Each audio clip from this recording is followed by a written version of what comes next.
Hello friends, स्वागत है आप सभी का आपके अपने YouTube channel book hive educator पर। तो आज इस वीडियो में 13 सितंबर के करंट अफेयर को डिस्कस करेंगे। तो चलिए शुरू करते हैं। तो इसमें जो पहला प्रश्न है वो है कि ग्लोबल इनोवेशन इंडेक्स 2020 को भारत को टॉप 50 में कौन से स्थान मिला है। तो इसका जो सही उत्तर है वो है 48वां स्थान। तो वर्ल्ड इंटेलेक्चुअल प्रॉपर्टी ऑर्गेनाइजेशन यानी कि वीपो, जिसका हेडक्वार्टर जेनेवा में है, तो world intellectual property organisation Cornell university और इंसिड बिजनेस से स्कूल के द्वारा हाल ही में जारी ग्लोबल इनोवेशन इंडेक्स 2020 को भारत को टॉप 50 में से 48वां स्थान मिला है। जबकि इस इंडेक्स में पहले स्थान पर 66.08 स्कोर के साथ स्विट्जरलैंड है, दूसरे स्थान पर 62.47 स्कोर के साथ स्वीडन है, अमेरिका 60.56 स्कोर के साथ तीसरे और ब्रिटेन 59.78 के मार्क्स के साथ चौथे स्थान पर है।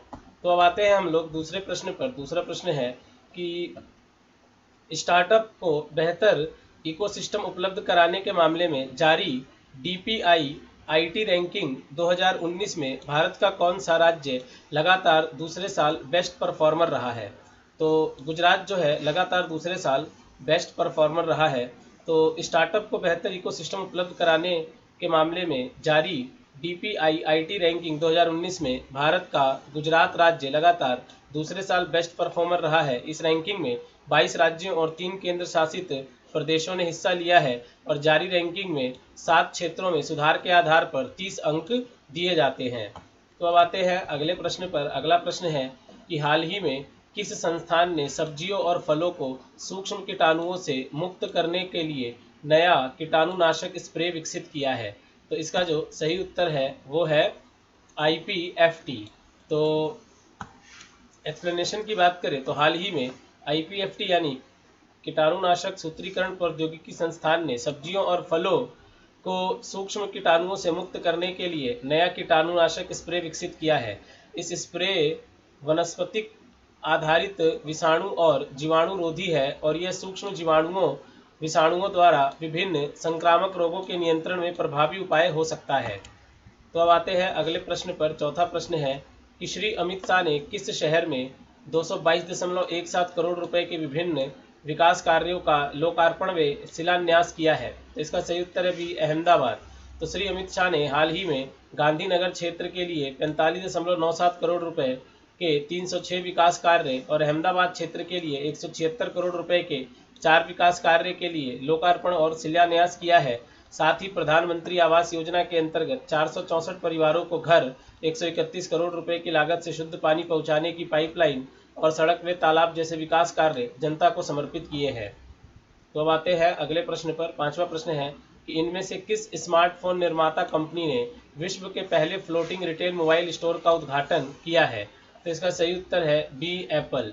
तो स्मार्टफोन निर्माता कंपनी एप्पल ने विश्व के पहले फ्लोटिंग रिटेल मोबाइल स्टोर का उद्घाटन किया है, जो कि डोम के आकार का है। डोम मतलब गुंबद, गुंबद के आकार का है और पानी पर तैरता रहता है। यह स्टोर का डिज़ाइन रोम के पैंथियन से इंस्पायर्ड है और इसमें 150 कर्मचारी हैं जो दुनिया भर के 23 भाषाओं में माहिर हैं। यह स्टोर सिंगापुर के एप्पल मरीना सैंड्स पर स्थित है। तो अब आते हैं अगले प्रश्न पर। तो छठा प्रश्न है कि थीएम यूएस ओपन के फाइनल में पहुंचने वाले किस देश के पहले खिलाड़ी बन गए हैं। तो इसका सही उत्तर है सी, ऑस्ट्रिया। तो हाल ही में क्वार्टर फाइनल में ऑस्ट्रेलिया के एलेक्स डी मिनोर को 6-1, 6-2 और 6-4 से हराकर थीएम यूएस ओपन के फाइनल में पहुंचने के साथ यूएस ओपन के फाइनल में पहुंचने वाले ऑस्ट्रिया के पहले खिलाड़ी बन गए हैं। उनका मुकाबला फाइनल में वर्ल्ड नंबर 7 जर्मनी के अलेक्जेंडर ज्वेरेव से होगा। तो आते हैं सातवें प्रश्न पर। सातवां प्रश्न है कि popular playback singer Anuradha Paudwal के बेटे आदित्य पौडवाल का हाल ही में कितने वर्ष की उम्र में निधन हो गया है। तो इसका सही उत्तर है ए, 35 वर्ष की आयु में। तो popular playback singer Anuradha Paudwal के बेटे आदित्य पौडवाल का हाल ही में किडनी फेल होने के कारण 35 वर्ष की उम्र में निधन हो गया है। उनके निधन पर बॉलीवुड के कई दिग्गज सेलिब्रिटी ने शोक व्यक्त किया। आते हैं अब अगले प्रश्न पर। तो आठवां प्रश्न है कि भारत बायोटेक की कोरोना वैक्सीन कोवैक्सीन हाल ही में किस पर सफल परीक्षण किया गया है। तो इसका सही उत्तर है सी, जानवरों पर। तो भारत बायोटेक की कोरोना वैक्सीन कोवैक्सीन का हाल ही में जानवरों पर सफल परीक्षण किया गया है। परीक्षण में कोवैक्सीन गैर मानव स्तनपायी प्राणियों में सर्वोच्च श्रेणी के जीव बंदर, चमगादड़ आदि पर अध्ययन के नतीजों में वैक्सीन की प्रतिरक्षा क्षमता का पता चलता है। इस वैक्सीन ने बंदरों में वायरस के प्रति एंटीबॉडीज विकसित किया है। तो आते हैं 9वें प्रश्न पर। 9वां प्रश्न है कि अमेरिकी राष्ट्रपति डोनाल्ड ट्रंप के मुताबिक इजराइल के साथ संबंधों को सामान्य करने के लिए किस देश ने शांति समझौता करने की घोषणा की है? इसका सही उत्तर है सी, बहरीन। तो अमेरिकी राष्ट्रपति डोनाल्ड ट्रंप के मुताबिक इजराइल के साथ संबंधों को सामान्य करने के लिए बहरीन ने शांति समझौता करने की घोषणा की है। डोनाल्ड ट्रंप ने कहा है कि बहरीन 30 दिनों के भीतर इजराइल के साथ शांति समझौता करने वाला दूसरा अरब देश है। इस समझौते के बाद दोनों देश के बीच राजनयिक संबंध स्थापित होंगे।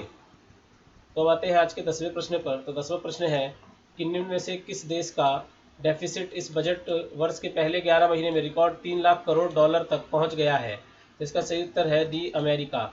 तो अमेरिका देश के डेफिसिट इस बजट वर्ष के पहले 11 महीने में रिकॉर्ड 3 लाख करोड़ डॉलर तक पहुंच गया है। कोरोना वायरस के दौरान सरकार द्वारा खर्च बढ़ाए जाने के कारण देश का बजट डेफिसिट इस रिकॉर्ड स्तर पर पहुंचा है, जबकि 11 महीने का पिछला रिकॉर्ड बजट डेफिसिट 2009 में 1.37 लाख करोड़ डॉलर का दर्ज किया गया था। दोस्तों, हम लोग 13 सितंबर के ऐतिहासिक घटनाओं के बारे में चर्चा करते हैं। तो 1922 लीबिया के अल अजीजिया में धरती पर उच्चतम तापमान दर्ज किया गया। छाया में मापा गया यह तापमान 136.4 डिग्री था।